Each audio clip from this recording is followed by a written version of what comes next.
નમસ્કાર, તમે જોઈ રહ્યા છો મંતવ્ય ન્યૂઝ અને મારો અવાજ સાથે હું આપની સાથે મહેન્દ્ર। એક અકસ્માત, વેરવિખેર સપના અને આજીવન રડતા પરિવારો। શું ગુજરાતના રસ્તાઓ હવે મોતનો સાક્ષાત કાળ બની ચૂક્યા છે?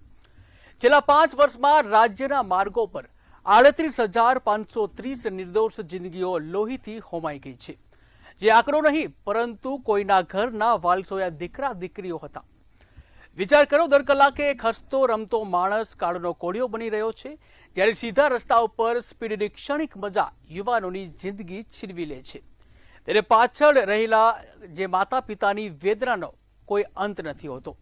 સત્તાવાર આંકડાઓ માત્ર ચેતવણી નથી, પરંતુ આપણી બેદરકારી સામે એક જોરદાર તમાચો છે।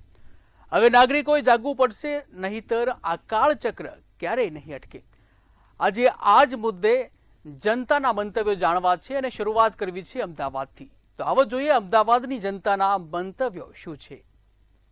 રાજ્યમાં દિવસે ને દિવસે અકસ્માતની સંખ્યામાં વધારો થઈ રહ્યો છે। ગુજરાતમાં જો સરેરાશ અકસ્માતની વાત કરવામાં આવે તો છેલ્લા 5 વર્ષમાં 80,000 કરતાં વધારે પણ અકસ્માત છે તે ગુજરાત રાજ્યમાં થયા છે, જેમાંથી 38,000 કરતાં વધારે લોકોએ પોતાનો જીવ ગુમાવવો પડ્યો છે। ત્યારે અમદાવાદીઓ સાથે વાત કરીશું કે દર કલાકે એક અકસ્માત સરેરાશ રાજ્યમાં થઈ રહ્યો છે। અમદાવાદ જેવા મહાનગરોમાં સતત અકસ્માત વધી રહ્યા છે। પહેલા આટલા અકસ્માત નહોતા થતા, હવે અકસ્માત પણ વધારે થાય છે ને અકસ્માતમાં મૃત્યુ થનારાઓની સંખ્યામાં પણ વધારો થઈ રહ્યો છે। કેટલી ચિંતાજનક વાત છે। 80,000 જે અકસ્માત થયા એમાં 35,000 તો મરી ગયા। એનું કારણ એ છે કે રોડ રસ્તા કોઈ જાતનું નહીં। તમે જો અહીંથી લીંબડી તમે જાઓ, રોજના બે જણાના એક્સિડન્ટ થાય, રોજના 2 થી 3 જણા મરી જાય છે। સરકારે જે સંખ્યા જે મરણની થઈ એ જાહેર નથી કરી। એનું કારણ કોણ? આના જવાબદાર કોણ? પબ્લિક, સરકાર પહેલાં સરકારે રોડ સારા બનાવ્યા જ નથી। તમે જુઓ, એક રોડ 10 વખત ખોલે છે, 10 વખત ફિટ કરવાનો, 10 વખત ખોલે। તમે અહીંથી ચાંગોદર જાઓ, બગોદરા જાઓ, કેટલો ટ્રાફિક હોય છે ત્યાં આગળ, અને લોકોને નીકળવું ને 1-2 કલાક લગી ત્યાં ઘરે પહોંચતા થાય છે। અને રોડના તમે જુઓ, મણકા તૂટી જાય તમારા, એવા રોડ બનાવ્યા છે। તમે જુઓ રોડ ચોટીલા લગી તમે રોડ જુઓ, રોજ 2 એક્સિડન્ટ, એક ગાડી નીચે પડેલી, એક ભૂક્કો થઈ ગયેલી હોય। તમે જુઓ, એનું કારણ આ રોડ અને તમે ટેક્સ ઉઘરાવો છો તો રોડ તો સારા બનાવો।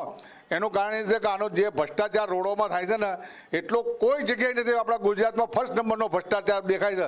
ભ્રષ્ટાચારના હિસાબે બિચારા ગરીબ માણસો મરી ગયા, કોઈને રૂપિયો બી નથી મળ્યો।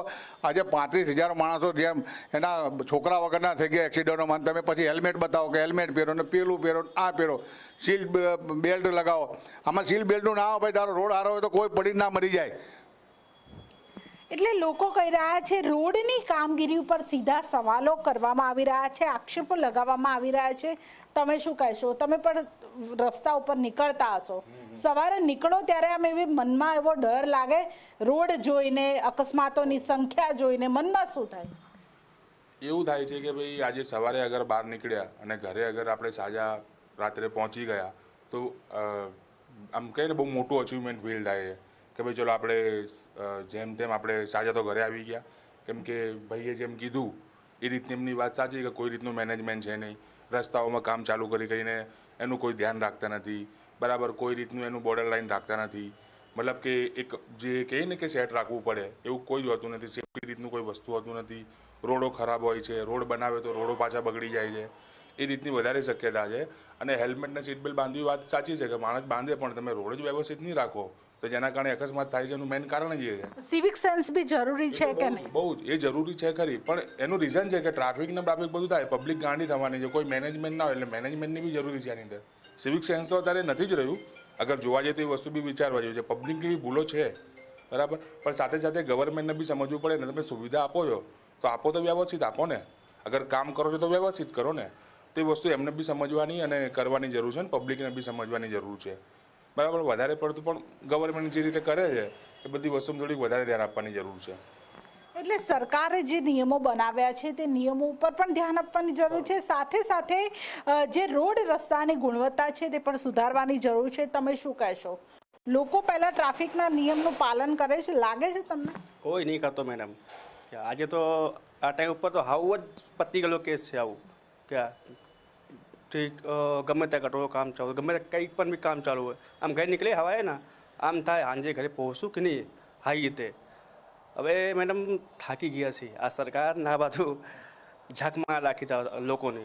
ઠીક હે, બસ GST લો, આ કરો, ઓલું કહો, પેલું કહો, આ તે થાકી ગયા છે મેડમ. હવે તો ક્યાં બહુ થાકે સરકારથી. હવે તો ક્યાં બસ લૂંટ, જ્યાં જગ્યાએ લૂંટ મચી છે.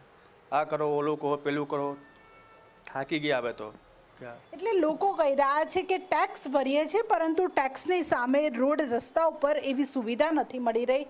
તમે શું કહેશો? પબ્લિકે પણ ટ્રાફિકના નિયમોનું પાલન કરવું જોઈએ કે પછી સરકાર ઉપર જ દોષ આપવો જોઈએ? પબ્લિકે પણ ટ્રાફિકનું નિયમનનું પાલન કરવું જોઈએ. આપણે અત્યારે જોયું કે રોડ રસ્તા મેન મુખ્ય કારણ જ અકસ્માતનું એ છે. હું પણ ભોગ બનનાર એમાંથી એક વ્યક્તિ છું કે જ્યારે એકદમ અંધારું હોય, રોડ રસ્તા ઉપર ખાડા હોય, એનું મુખ્ય કારણ પાછળ એ છે કે પહેલાં સરકારમાં ભ્રષ્ટાચાર ઓછો હતો. અત્યારે ભારતીય જનતા પાર્ટીની સરકારમાં ભ્રષ્ટાચાર ખૂબ મોટા પાયે થઈ રહ્યો છે. એમ કોન્ટ્રાક્ટરો અને અધિકારીઓના મેળાપીપણા, અધિકારીઓ અને કોન્ટ્રાક્ટરો ભેગા થઈ અને જે જગ્યાએ રોડ 5 વર્ષ સુધીની લિમિટવાળો બનાવવાનો હોય, 1 જ વર્ષ ચાલશે એટલે ફરી એ લોકોને કોન્ટ્રાક્ટ પાસ થાય, ટેન્ડરો પાસ થાય અને અધિકારીઓ પણ ઘર ભેગા રૂપિયા કરે અને કોન્ટ્રાક્ટરો પણ ઘર ભેગા રૂપિયા કરે. એટલે આનું મુખ્ય મેન જવાબદાર સરકાર જ છે કે સરકારે જે પ્રમાણેના રોડ રસ્તા બનાવવા જોઈએ. અત્યારે જુઓ, દર ચોમાસામાં ખાડા તરત પડી જ જશે, ભૂવાઓ ઠેકાણે પડી જ જશે, એમાં તરત જ પબ્લિક પડવાની છે, મરવાની છે. અત્યારે 80,000 જેટલા જે અકસ્માતો થયા એમાંથી 38,000 લોકો મૃત્યુ પામ્યા. આની પાછળ જવાબદાર બેન સરકાર જ છે, બીજું કંઈ નથી. જ્યાં સુધી ભ્રષ્ટાચાર ઓછો નહીં થાય આનું આ જ ચાલવાનું છે અને એનો ભોગ બનનાર વ્યક્તિઓ આપણા નાગરિકો જ છે, ભારત દેશના જ છે. એમ એટલે લોકો કહી રહ્યા છે કે જે તંત્ર દ્વારા જે કામગીરી કરવામાં આવે છે તે કામગીરી ભ્રષ્ટાચાર મુક્ત કરવામાં આવે, સારી ગુણવત્તાવાળા રોડ રસ્તા બનાવવામાં આવે. સાથે સાથે અત્યારે જે અમદાવાદની જો વાત કરવામાં આવે તો અમદાવાદમાં ઠેકાણે જે રોડ છે તે ખોદેલા જોવા મળી રહ્યા છે. ત્યારે ચોમાસા પહેલાં તે રોડ છે તે સારા બનાવી દેવામાં આવે જેથી અમદાવાદમાં જે ચોમાસામાં થતા જે અકસ્માત છે તે અટકાવી શકાય. સાથે લોકો પણ ટ્રાફિકના જે નિયમો છે તેનું પાલન કરે તેવી અમદાવાદીઓ છે તે માંગ કરી રહ્યા છે. કેમેરા પર્સન રસિન પટેલ સાથે કિંજલ બોરીસા, મંતવ્ય ન્યૂઝ, અમદાવાદ. તો આ જ મુદ્દે સુરતની જનતાના મંતવ્ય શું છે આવો જોઈએ. ગુજરાતમાં દર કલાકે એક્સિડન્ટ થાય છે ને દર કલાકે એકનું મૃત્યુ થાય છે. ખાસ કરીને વાત કરીએ જે છેલ્લા 5 વર્ષમાં છે 54,000 કરતાં વધારે એક્સિડન્ટ છે, તેમાં 32,000 કરતાં વધારે મોત છે. આપણી જોડે એડવોકેટ છે, એમની જોડે વાત કરશું. ખાસ કરીને શું કહેશો દીપકભાઈ, જે હિસાબે દર કલાકે એક્સિડન્ટમાં એક મોત થાય છે, શું જોવો છો આમાં, કેવી રીતે? જે એક્સિડન્ટ છે ગમે ત્યાં થઈ શકે છે, પરંતુ આ એક્સિડન્ટ જે થાય છે એના અંદર પોલીસની ભૂમિકા અને પોલીસની નેગ્લિજન્સી વધારે છે. અને એનું કારણ છે કે નો એન્ટ્રીનો જે સમય છે સવારે 9 વાગ્યાથી રાતના 10 વાગ્યા સુધીનો, એ નો એન્ટ્રીના સમયમાં પણ જે ભારે વાહનો છે, હેવી વાહનો, જે ટ્રકો છે, બસો છે અને પાણીના ટેન્કરો, રેતીની કપચીઓ ને બધી દોડતી હોય છે, પોલીસની મહેરબાનીથી દોડતી હોય છે. કારણ કે એ પ્રતિબંધિત સમયની અંદર ગાડીઓ રોડ પરથી અને કેમેરામાં જે લોકોના ચલણો જોવે છે અને મેમો ફટકારે છે લોકોને, તો આ ટ્રકો અને આ બસો ને એ બધું ના દેખાતું હશે એ લોકોને. તેમ છતાં તંત્ર મૌન છે, એટલે બધાની ભાગીદારી છે, એ બધા મોતના જવાબદાર છે. બીજી ભાષામાં કહીએ તો આ બધી મોતના કારણે જેવી રીતે દુષ્પ્રેરણાના ગુનામાં 306 દાખલ કરવામાં આવે એવી રીતે આ બધાના વિરુદ્ધમાં દાખલ થવી જોઈએ. કારણ કે એનો આંકડો બહુ મોટો છે. 5 વર્ષની અંદર જે આંકડા મળેલા છે તે 79,054 લોકો એક્સિડન્ટના ભોગ બનેલા છે, જેમાંથી 39,000 લોકો મોતને ભેટ્યા છે. અને એના પરિવારજનોએ, સ્વજનોએ, કોઈએ બાળકે પિતા ગુમાવ્યા છે, કોઈ બહેને ભાઈ ગુમાવ્યો છે, કોઈ માએ પોતાનો દીકરો ગુમાવ્યો છે, કોઈ બહેને પોતાનો પતિ ગુમાવ્યો છે. અને નિરાધાર અવસ્થામાં એ લોકોને થવું પડે છે. એના માટે આ તંત્રની જવાબદારી છે અને તંત્ર જવાબદાર છે. કારણ કે જો આ પ્રતિબંધિત સમયમાં જે સિટીની અંદર લિમિટ છે એ લિમિટથી વધારે સ્પીડમાં આ લોકો ચલાવતા હોય, ઘણીવાર ડ્રાઈવરો પીધેલા હોય છે અને જે ટ્રકો અને બસો ચાલે એની પરમિટ પણ ખતમ થઈ ગયેલી હોય છે, એની ફિટનેસ પણ ખતમ થઈ ગયું છે. તેમ છતાં આ જે જાડી ચામડીના જે સરકારી માણસો છે, એમાં કલેક્ટરના માણસો આવી જાય, આરટીઓના માણસો આવી જાય અને લોકલ પોલીસ સ્ટેશનના માણસો બી આવી જાય અને પોલીસ કમિશનર પણ જવાબદાર કહેવાય.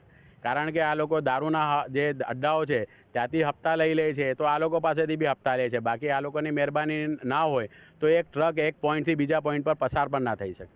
વિચાર એડવોકેટ છે, એમની આપનું શું નામ છે ને જે હિસાબે 5 વર્ષમાં જે આંકડા સામે આવ્યું છે, ચોંકનારી ઘટના છે ને જે મૃત્યુ છે, જે અડધા મૃત્યુ છે, તો શું કહેશો આમાં, કેવી રીતે કરી શકે? મારું નામ એડવોકેટ અજય છે, હું સુરત ડિસ્ટ્રિક્ટમાં પ્રેક્ટિસ કરું છું. હવે આપણે જોઈ શકીએ છીએ કે આપણા શહેરના જે સીપી સાહેબ છે, માનનીય ગેહલોત સાહેબ, એમના કહેવા પ્રમાણે અને એમના નેજા હેઠળ આપણે સિગ્નલનું અત્યારે પાલન કરી રહ્યા છે. દરેક 4 રસ્તા પર આપણે જોઈ શકીએ કે આપણે સિગ્નલનું પાલન ચુસ્ત રૂપે કરી રહ્યા છે. એમાં જો આપણે કોઈ બી સિગ્નલ ભંગ કરતા હોય ને એમાં આપણે જોઈ શકીએ કે બીજા કે ત્રીજા દિવસે આપણા ઉપર છે ને આરટીઓ નોટિસ આવી જાય છે ને આપણે સિગ્નલ જો તોડ્યો હોય તો એ રીતે આપણા ઉપર એ લોકો દંડ ફટકારે છે. બરાબર. હવે એ જ રીતે જો આ જે હેવી વ્હીકલો છે જે નો એન્ટ્રીમાં ચાલે છે, પેલો કાયદાનો ભંગ કરીને એ રીતે ગફલતભરી રીતે ચાલે છે, તો એમને કેમ નથી પેલા ચલન કરવામાં આવતું? હજી એમને ચલન કરવામાં આવે છે અને હમણાં આપણે જે રિસેન્ટલી જોયું કે એમાં આપણને જોવા મળે છે કે આપણે 4થી વધારે જો ચલન થઈ જશે તો આપણો લાઇસન્સ સસ્પેન્ડ કરવામાં આવશે. તો એ જ કાર્યવાહી એમના ઉપર કેમ નથી કરવામાં આવતું? એ રીતે જે રીતે આ મોટા વ્હીકલો જો નો એન્ટ્રીમાં વ્હીકલ ચલાવે છે ને એમના આરનવાર આ રીતે ચલનો થયા કરે છે ને એમનું કોઈ લાઇસન્સ સસ્પેન્ડ કરવામાં નથી આવતું ને એમના કોઈ પણ કોન્ટ્રાક્ટરને કોઈ પણ કાર્યવાહી કરવામાં નથી આવતું, એ સૌથી મોટો સવાલ છે અત્યારે. અને એમાં તો જે રીતે આમ જનતા ઉપર આ રીતે સિગ્નલનું ચુસ્તપણે પાલન કરવામાં આવે છે, એ જ રીતે જો આવા હેવી વ્હીકલના જે માફિયાઓ છે એમના ઉપર જો કાર્યવાહી કરવામાં આવે તો મારા હિસાબે આ બધા ગુનાઓ કે આ રીતે અકસ્માત થાય છે એ અટકશે. ખાસ કરીને વાત કરીએ જે ધારાસભ્ય છે પણ આમાં કેટલી વખત ટકોર કર્યા છે, એ તો થોડાક દિવસ એ લોકોના નિગરાની રાખે, ચલાન કરે, પણ ફરીથી એ ને એ જ થઈ જાય તો શું લાગે છે ટ્રાફિક વિભાગ કે એ લોકો ઊંઘતા છે?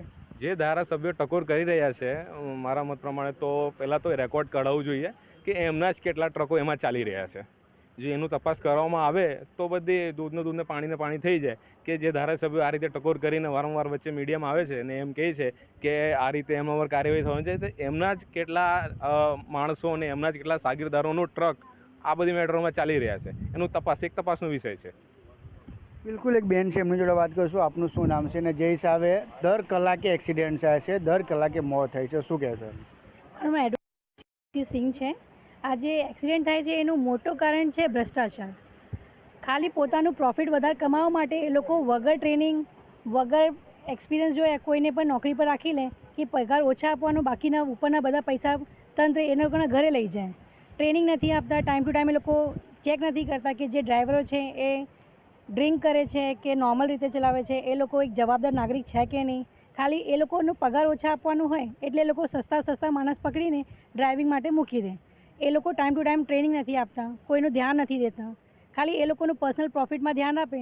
પછી એ જે માણસ હોય જે ઓછા પગારમાં કામ કરતા, એ લોકો ડ્રિંક કરીને ગાડી ચલાવે છે કે કેમ ચલાવે છે એ કોઈ દિવસ જોતા નથી.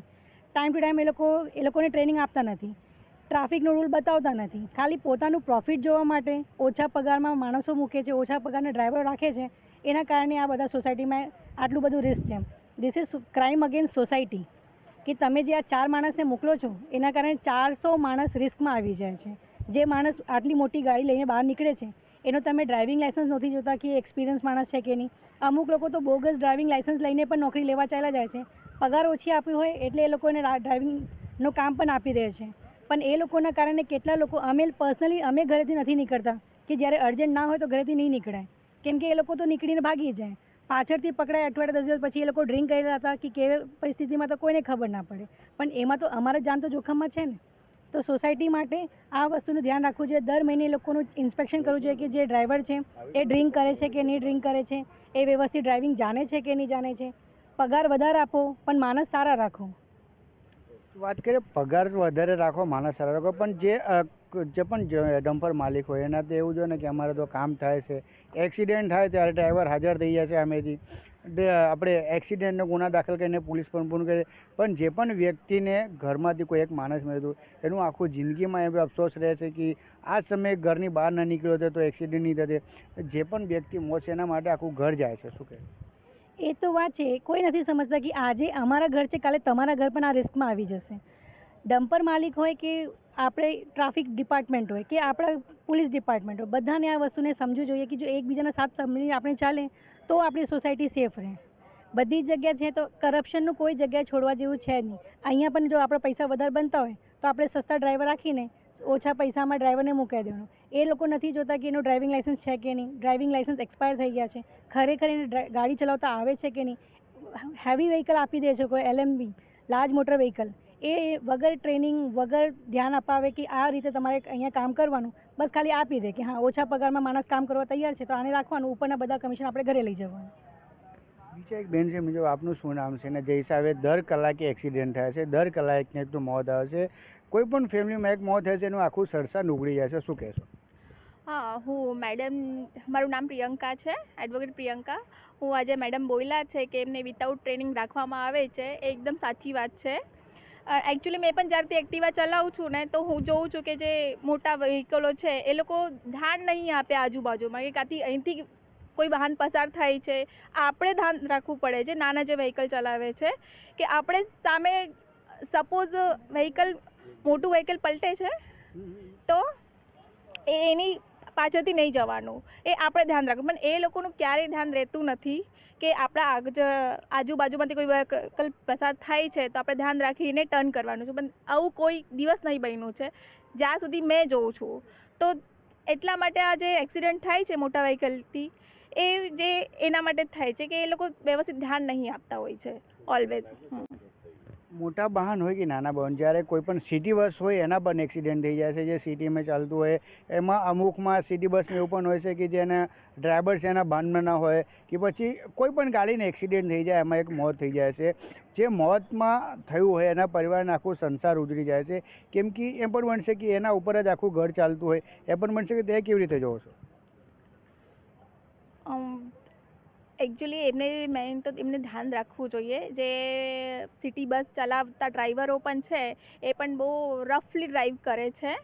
તો મેન તો જે ગવર્મેન્ટ છે એમને પહેલાં ફર્સ્ટ તો ટ્રેનિંગ આપવી જોઈએ કે તમારે કેવી રીતે ક્યાં વાહન ચલાવવું છે. ઇવન તો આ જે સિટી બસીસ છે, BRT છે, એમાં તો સીધો રૂટ બનાવ્યો છે, ત્યાં પણ આ લોકો બહુ રફલી ડ્રાઈવ કરે છે કે તમે એમના સાઈડથી જઈ જ ના શકો છો. તો મેન તો એ છે કે એમને વ્યવસ્થિત પહેલાં ટ્રેનિંગ આપવી જોઈએ. બિલકુલ. તો આ એડવોકેટ હતા સુરત ડિસ્ટ્રિક્ટ કોર્ટને, જેમને કેવું છે કે ખાસ કરીને જે પણ ગાડી ચલાવતા હોય એને પહેલાં ટ્રેનિંગ આપવું જોઈએ, અને જે પણ ડ્રાઈવર છે એને કાયદાનું ભાન હોવા જોઈએ. કેમ કે જે હિસાબે જે એક એડવોકેટ બેન પણ કીધું કે જે ગાડી માલિક છે એમને એવું છે કે જે ઓછા પગારમાં અમને ડ્રાઈવર મળી જતું હોય તો એમાં પણ ચલાવી શકાય છે. વગર લાઇસન્સ હોય, ડુપ્લિકેટ હોય તો એ ચલાવી લેવા છે. કશે ને કશે આમાં એવું લાગી રહ્યું છે કે જે RTO વિભાગ છે ને જે ટ્રાફિક વિભાગ છે આમાં ઊંઘથી ઝડપાય છે. કેમ કે દર કલાકમાં એક મોત થાય છે. જેના મોત થાય છે ને આખું પરિવાર જાય છે, આખા એના ફેમિલીને એક શોકનો માહોલ થઈ જાય છે. કેમ કે જે બની શકે, જે પરિવારનું મોત થયું છે એના પર આખી ઘર ચાલતું એ પણ થઈ શકાય. થોડાક દિવસ પહેલાં જે વિસ્તારમાં એક્સિડન્ટ થયું હતું એમાં પણ એમ કહી શકાય કે નો એન્ટ્રીની અંદર જ જ્યારે વાહન આવીને એક એક્ટિવા સવાર મહિલા એમની દીકરીને એક્સિડન્ટ કર્યું હતું. એમાં પણ જે પોલીસે કંપનીની જે ટ્રક માલિક છે એને અને ડ્રાઈવરને બંનેને ગ્રેપ્તાર કર્યું છે. પણ જે મોત થયું છે એમાં આખું એને ફેમિલી જતું રહ્યું છે. એમાં કહી શકાય કે જે હિસાબે પહેલાં જ ધ્યાન રાખતું હોય કે નો એન્ટ્રીમાં નહીં એન્ટ્રી થાય તો કશે ને કશે એનો ફેમિલી બચી શકશે. કેમેરામેન શોએબ શેખ સાથે દીપક રાય, મંતવ્ય ન્યૂઝ, સુરત. ત્યારે આજ મુદ્દે જામનગરની જનતાના મંતવ્ય શું છે, આવો જોઈએ. અકસ્માતોને લઈ અને ક્યાંક ને ક્યાંક વધારે પડતા મોતો થાય છે. ક્યાંક ને ક્યાંક નિયમોનું પૂરતું પાલન નથી થતું, જેને લઈ અને ક્યાંક ને ક્યાંક વધારે પડતા અકસ્માતો થાય. તેને લઈને જામનગર વાસીઓ પાસેથી ખાસ કરીને જાણશું કે ગુજરાતમાં ખાસ કરીને વધારે પડતા અકસ્માતો થાય છે અને આ અકસ્માતોને લઈને ઘણા ખરા મોત થાય છે. શું કહેશો? પહેલે તો માર્ગ વ્યવહાર મંત્રી, જ્યારે આ ગુજરાતની અંદર છેલ્લા 30 વર્ષની અંદર ભારતીય જનતા પાર્ટીનું શાસન છે. છેલ્લા 14 વર્ષ 15 વર્ષ ત્યાં જ્યારે બીજેપીનું શાસન કેન્દ્રમાં છે, તો સૌથી મોટી ચિંતા એ કરવી જોઈએ કે ખાસ કરીને જે રોડોની અંદર જે અકસ્માતો થાય છે એ અકસ્માતો કેમ રોકાય. આજ 1 વર્ષની અંદર માની લો કે તમે 80,000 જેટલા અકસ્માતો થતા હોય છે, એમાં 1 વર્ષની અંદર 80,000 અકસ્માતોની અંદર 40,000 જેવા માણસોના મૃત્યુ થતા હોય છે. તો બહુ શરમજનક વાત કહેવાય. કારણ કે અત્યારે એકે એવો આ ગુજરાતની અંદર રોડ નહીં હોય કે જ્યાં ટોલ ટેક્સ ન લેવાતો હોય. ટોલ ટેક્સ પ્રજા ભરતી હોય છે. પ્રજા ટોલ ટેક્સ એના માટે ભરતી હોય છે કે જે રોડ ઉપર જાય તો એ રોડ ઉપર અકસ્માત ના થાય. જ્યારે ફોરેન કન્ટ્રીની અમે ક્યાંક વાંચતા હોય છે, ક્યાંક આપના ટીવી માધ્યમથી પણ જોતા હોય છે કે ત્યાં એટલી બધી ડિસિપ્લિન, એટલું બધું વાહન વ્યવહાર મજબૂત હોય છે કે આની પોલીસ મજબૂત હોય છે. એના જે સાઇડિંગ બોર્ડ હોય છે એ પણ એવી રીતના લગાડેલા હોય છે કે જ્યાં અકસ્માત ના થાય એને ધ્યાને લઈને. પણ આ જે ગુજરાતની પરિસ્થિતિ એવી છે કે કોઈ પણ જગ્યાએ કોઈ બોર્ડ નથી મારવામાં આવતા, કોઈ જગ્યાએ અકસ્માતો રોકવા માટેનું માર્ગદર્શનની કોઈ જાતની પરિભાષા નથી કરવામાં આવતા. ક્યારેક ટ્રાફિક ડ્રાય કરવામાં આવે છે અને પબ્લિકને સમજાવે છે પોલીસ દ્વારા. ખાસ કરીને અકસ્માતને લઈ અને મૃત્યુ થતા હોય છે. આ મૃત્યુને લઈ અને ક્યાંક ને ક્યાંક આ લોકોને કંઈક વળતરે મળવું જોઈએ અને મૃત્યુનો દર પણ ઘટવો જોઈએ અને અકસ્માતો ઘટવા જોઈએ. શું કહેશો? મારે માનવું છે ત્યાર સુધી જામનગર લ્યો કે ગુજરાત લ્યો, આપણે રોડ રસ્તાનું હાલત ખૂબ જ ખરાબ હોય છે. કોન્ટ્રાક્ટી તમને નહીં હોય ખબર કે જ્યારે પણ આ રોડ બનાવવા માટે કોન્ટ્રાક્ટ બહાર પાડવામાં આવે છે ત્યારે 35% નીચા ભાવે બનાવે છે. એવું હું અંદર આવક હોય છે કે આપણા રોડ 35% નીચા ભાવે બનાવી દઈએ કોન્ટ્રાક્ટી. અકસ્માતનો મેન તો મુદ્દો એ છે કે રોડ બનેલા જ નથી હોતા અને રોડ બને છે તો મેં જોયા છે કે મહિના દિવસની અંદર એ રોડ તૂટેલા હોય અને આપણે જે પણ રોડ ઉપર ચડીએ અત્યારે સિમેન્ટ કોન્ક્રીટ રોડ બનાવતા હોય છે એ રોડ ઉપર તમે ચડો એટલે પહેલાં તો વરસાદની અંદર સ્લીપ થાય અને અકસ્માત થાય, બરોબર. પણ હું માનું છું ત્યાર સુધી આ સરકારને નીચા ભાવે કેમ રોડ બનાવે છે એનું એક તપાસ કરવું જોઈએ કે નીચા ભાવ એટલે શું, તો કે 100 રૂપિયાની વસ્તુ હોય ને એ 75માં, તો આપણે જોઈ છીએ કે આટલા નીચા ભાવે જો રોડ બનતા હોય તો એ રોડ કેવી ક્વોલિટીના બનતા હોય એ તમે ને હું જાણી જ છીએ. એટલે મારે માનવું છે કે અકસ્માત રોકવા માટે થઈને સરકારને સૌથી પહેલાં તો આ કોન્ટ્રાક્ટ સિસ્ટમ બંધ કરી અને પોતાની રીતે બનાવવા પડે જેથી કરીને મજબૂત રોડ બને અને અકસ્માત થતા રોકાય. અકસ્માતને લઈને અકસ્માતોમાં ખાસ કરીને મૃત્યુદર દિવસે ને દિવસે વધતો જાય છે. અકસ્માતોનું પ્રમાણ પણ ક્યાંક ને ક્યાંક વધે છે. શું કહેશો? ચોક્કસ અકસ્માતનો તો અત્યારે એટલા વધે છે કે આ 5 વર્ષની અંદરમાં 80,000થી ઉપર જેને અકસ્માત થયા હોય એવું મને લાગે છે, બરોબર છે ને. બીજા નંબરની અંદરમાં દર કલાકે એક ને એક અકસ્માત કોઈ ને કોઈ જગ્યાએ થયેલો જ હોય છે. અત્યારે આ લોકોએ જે રોડ રસ્તા બનાવ્યા છે, ઠીક છે, સારામાં સારા રોડ રસ્તા બનાવ્યા છે, પણ સ્પીડ લિમિટ એ લોકોને કરતા જ નથી આવડતી. સ્પીડ લિમિટોના બોર્ડો ચારે બાજુ મારી દીધા છે કે અહીંયાથી સ્પીડ 80ની સ્પીડે ચલાવવાનું, 60ની સ્પીડે. પણ 80ની સ્પીડ વાળો જેને બોર્ડ છે ત્યાંથી 120ની સ્પીડે માણસ જતો હોય તો તમે એવી કોઈ પ્રોજેક્ટ કરેલો છે કે નથી કરેલો કે એનો કેમેરામાં ફોટો આવી જાય ને સીધો એના ઘરે દંડ આવી જાય? બીજી નંબરની વાત છે કે જે ફોરેનની અંદરમાં આપણે જોઈએ છીએ કે જ્યારે 80ની સ્પીડમાં ગાડી હાલતી હોય તો એનો લીટો અલગ હોય, 60ની સ્પીડમાં હાલતી હોય એની લીટો અલગ હોય ને 120ની સ્પીડમાં હાલવાવાળી ગાડીના લીટા અલગ હોય. આપણે અહીંયા એવું કોઈ આ લોકો આગળ પ્લાનિંગ જ નથી કે આ અકસ્માત રોકી શકે.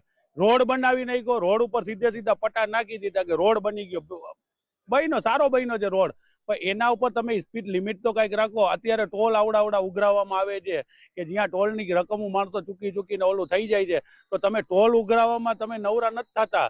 તમે આ પહેલે જે માણસો જે મૃત્યુ પામે છે, નાના બાળકો મૃત્યુ પામે છે એક્સિડન્ટની અંદરમાં, એની કંઈક કરો. ગાડી એક ફેલ થઈ ગઈ રોડ ઉપર, હાઈવે ઉપર ફેલ થઈ, તો એ જવાબદારી કોની રહે છે કે જે ટોલ પ્લાઝા વાળા જે પોતે જેને પૈસા ઉઘરાવે છે એ ગાડીને સાઈડમાં રાખવાની. રોડ ઉપર ગાડી પડી હોય રાતના અંધારાની અંદરમાં, સામેથી લાઈટ પડી, પાછળથી કાર વાળો આવતો હોય એને ગાડી દેખાડી નહીં, સીધો એના ઠાઠાની અંદરમાં કરી જાય. આખી ફેમિલી હમણાં એવા બનાવ બન્યા છે કે આખી ફેમિલી પોતાના ઘરના બધા લોકો જેને મૃત્યુ પામી ગયા છે. તો આ તમારા કેવા પ્લાન? તમે ખાલી નીતિન ગડકરી સાહેબને હું કહેવા માંગુ છું કે તમે આ ખાલી તમે રોડ બનાવવાના છે કે માણસોને મૃત્યુ પામવાના છે? વાત મૃત્યુની છે કે અકસ્માતોમાં ક્યાંક ને ક્યાંક મૃત્યુ દર દિવસે ને દિવસે વધતો જાય છે. આમાં કોઈ અકસ્માત થાય છે તેમાં કોઈને કઈ ખાસ કરીને વળતર પણ મને નથી મળતું અને અકસ્માતોનું દિવસે ને દિવસે પ્રમાણ વધે. શું કહેશો? વધવાનું કારણ એ છે કે અત્યારે તમે બ્રિજ જેવો હાલતા પડી જાય છે, બરાબર છે. કોઈ જાતની કોઈ આપણે ઘરેથી નીકળી છીએ અને પાછા ઘરે પૂગી એની કોઈ જવાબદારી સરકારની છે નહીં, એટલે બેદરકારી છે, બરાબર. અને આપણા ખાડા હોય છે, હમણાં ચોમાસું આવશે તમે જોશો કે ખાડાનું એટલું હોય છે, કોઈ ખાલી બનાવે છે 5 વર્ષ પૂરતા એના બનાવવાના હોય છે તો 2-2.5 વર્ષમાં જ રોડ તૂટી ભાંગી જાય છે. તો સરકારની એટલી બેદરકારી છે કે જેને આપણા અહીંયા તમે રિલાયન્સમાં કંપનીમાં જાઓ તો અહીંયા 30ની લિમિટ છે, તો ભાઈ 30 જ ગાડી હલાવવાની. તો પછી તમે એવો નિયમ આપણા જામનગર શહેરમાં અને એના હાઈવે ઉપર એ નાખો ને ભાઈ, એવું કંપનીને જ લાગુ પડે, અમને નહીં, બરાબર. તો હરેક જગ્યાએ સિસ્ટમની બેદરકારી છે. તો ખાસ કરીને જામનગર વાસીઓનું કહેવું છે કે ક્યાંક ને ક્યાંક સિસ્ટમની બેદરકારી છે અને આ બેદરકારીને લઈ અને અકસ્માતો દિવસે ને દિવસે વધતા જાય છે અને મૃત્યુ દર ક્યાંક ને ક્યાંક વધારે થતો જાય છે. કેમેરામેન રોહિત નારવાણી સાથે હિરેન ગાંધી, મંતવ્ય ન્યૂઝ, જામનગર. ત્યારે આજ મુદ્દે ગાંધીનગરની જનતાના મંતવ્ય શું છે આવો જોઈએ. ગુજરાતમાં વધતા જતા અકસ્માતો લઈને નવી ચિંતા ઊભી થઈ છે. જોકે ગુજરાતની વાત કરીએ તો દર 2 કલાકે 2 અકસ્માત થાય છે. મોટાભાગના મોટા અકસ્માતોની અંદર જાન પણ જતી રહેતી હોય છે. જો કે આવા અકસ્માતો કયા કારણોસર થાય છે અને આ અકસ્માત રોકવા સરકારે શું પગલાં લેવા જોઈએ તેના અલગ અલગ મંતવ્ય ગાંધીનગરની જનતા આપણી સમક્ષ વ્યક્ત કરશે. મૂકી બતાવો કે અત્યારે હાલ જે અકસ્માતોની રેશિયો વધી ગયો છે, તમે શું માનો છો? દર કલાકે એક બે તો એક્સિડન્ટના સમાચાર મળી છે. આખા ગુજરાતમાં અત્યાર સુધીમાં 80,000 એક્સિડન્ટ થયો, તેમાં 37,000 ભગવાન એમના આત્માને શાંતિ આપે દેવલોક પામી ગયા. બહુ દુઃખદ ઘટના છે. હાલ સરકારને સાધનો ઉપર લગામ લાવવી જોવે. કિલોમીટર બહુ બાઇકોનો સ્પીડ વધારી છે, એ સ્પીડને પણ વધી દેવી જોવે અને આઈવાની પણ રાત્રે અમુક કલાક જ પરમિશન આપવી જોવે. આઈવાના હિસાબે ગાંધીનગરમાં ખૂબ એક્સિડન્ટ હોય છે અને આઈવાવાળા એક 100 રૂપિયા લેવા માટે એક ફેરો વધારે કરે એટલે એમને 100-200 રૂપિયા વધારે મળી છે. એ 100-200 રૂપિયા લેવા માટે કોકના જાન ઉપર ખતરો ખેલી અને એ જવા દે છે. એના માટે સરકાર એ આઈવા ઉપર એક લગામ લાવે એવી અમારી માંગ છે. જે બિલકુલ ડમ્પરો ઉપર લગામની વાત કરી, અકસ્માતો જે ઘટી રહ્યા છે, રાકેશભાઈ તમે કેવી રીતે જુઓ છો? આ અકસ્માતમાં સરકાર પૂરેપૂરી જવાબદાર છે. રોડ રસ્તા કોઈ જગ્યાએ ડિવાઈડર એવું કંઈ મારતી નથી. કોઈ ટ્રાફિકનું નિયમનું પાલન થતું નથી. ગાંધીનગરમાં અવારનવાર ડમ્પરો ચડી જાય છે. જ્યાં પણ બેન છે ત્યાં એ રોડ પર બી ડમ્પરો ચડી જાય છે. જેવી રીતના આજે જ પ્રતિક આશ્રમમાં એક સ્ત્રીનું એક્સિડન્ટ થયું છે. પ્રેગ્નન્ટ બેન હતા, એમને ડમ્પરવાળાએ ટક્કર મારી દીધી. એટલે આ જવાબદારી પોલીસની છે અને આ પોલીસ એની જવાબદારી બરોબર નિભાવતી નથી. સરકાર એની જવાબદારી નિભાવતી નથી. માટે રોડ એક્સિડન્ટ વધે છે અને દર કલાકે એક માણસનું એક્સિડન્ટમાં મૃત્યુ થાય છે, ઈજા થાય છે. માટે સરકારે આમાં કંઈ નિર્ણય કરવો જોઈએ, કારણ કે આટલું બધું વધુ ઓવર થઈ રહ્યું છે. લોકોની જાન સાથે ખિલવાડ થઈ રહ્યું છે. માટે આમાં પોલીસ તંત્ર અને સરકાર ખૂબ ધ્યાન આપે એવી મારી અપેક્ષા છે. જે બિલકુલ સરકાર પણ ધ્યાન આપે. તમે આ અકસ્માતો વધી રહ્યા છે, શું કહેશો? સરકારને જે તે નવીન કામો, વિકાસના કામો બતાવવા માટે થઈને રોડ રસ્તાઓ ખોદી નાખી અને જ્યાં ત્યાં ખાડાઓ પૂરાતા નથી. ખાડાઓ પૂરવા માટે એમાં પાણી નાખવાનું કોન્ટ્રાક્ટમાં હોય જ છે. એમાં તો એ બધું વ્યવસ્થિત થતું નથી અને પછી ભૂવા પડે છે અને મોટા મોટા અકસ્માતો થાય છે. જે બિલકુલ ભૂવાના કારણે અકસ્માતની વાત આવી, તમે આવા વધતા અકસ્માતો અંગે શું વિચારો છો? પહેલાં તો અકસ્માત થવાનું મોટું કારણ બિસ્માર રોડ અને રસ્તા. જ્યારે કોઈ મોટા નેતા આવતા હોય ત્યારે 24 કલાકમાં રોડ અને રસ્તા બની જતા હોય છે, તો પ્રજા માટે કેમ નહીં? તમે હેલ્મેટ પહેરવા ઉપર આટલો બધો ફોર્સ કરો છો તો તમે રસ્તા કેમ નથી બનાવતા? જો તમે હેલ્મેટ પહેરતા ના હોઈએ તો તમે મેમાં આપતા હો. પ્રજા તમારા માટે વોટ બેંક અને કેશબેક જ છે. કેમ પ્રજાના જીવનું તમારા માટે કોઈ મૂલ્ય જ નથી? બરોબર. જે બિલકુલ ખાડાના કારણે અને ઓવર સ્પીડના કારણે આ ઘટનાઓ વધતી હોય છે. ત્યારે આ ઘટનાઓ ક્યારે અંકુશમાં આવશે તે યક્ષ પ્રશ્ન છે. કેમેરામેન જતીન વાઘેલા સાથે ઉજ્જવલ વ્યાસ, મંતવ્ય ન્યૂઝ, ગાંધીનગર. તો મારો અવાજમાં હાલ બસ આટલું જ. હવે નિહાળો ગુજરાત@7 સહયોગી જીત ગઢવી સાથે. નમસ્કાર.